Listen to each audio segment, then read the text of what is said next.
আসসালামু আলাইকুম ভিউয়ার্স। আমার চেম্বারে প্রায় পেশেন্টরা এসে বলে, ম্যাডাম কয় নাম্বার সিজার পর্যন্ত করা যায়? এখন সিজারিয়ান সেকশন কয় নাম্বার পর্যন্ত করা যায় এটা কিন্তু হচ্ছে ইন্ডিভিজুয়ালাইজ, মানে হচ্ছে এক একজন পেশেন্টের ক্ষেত্রে এক এক রকম। তবে হ্যাঁ, দুইটা অথবা তার থেকে বেশি সিজারিয়ান সেকশন যখন করা হয় তখন দেখা যায় হচ্ছে আপনার গর্ভাবস্থায় অনেক সময় জরায়ু ফেটে যেতে পারে, গর্ভফুলটা নিচে তৈরি হয়ে একেবারে হচ্ছে আপনার হচ্ছে গিয়ে ইমার্জেন্সি সিচুয়েশন তৈরি হতে পারে। তাছাড়া আর কি হতে পারে, আপনার হচ্ছে জরায়ু কিন্তু অপারেশনের সময় জরায়ু কেটে ফেলে অতিরিক্ত রক্তক্ষরণের জন্য জরায়ু কেটে ফেলা লাগতে পারে।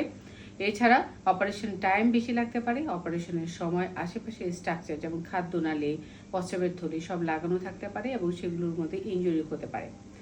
এক্ষেত্রে আমরা সাধারণত হচ্ছে বলে থাকি এটা সাধারণত ইন্ডিভিজুয়ালাইজ, মানে হচ্ছে একজনের 4টাও করা যায়, একজনের 5টা করা যায়। আমি ব্যক্তিগতভাবে 5 নাম্বার সিজার পর্যন্ত করেছি।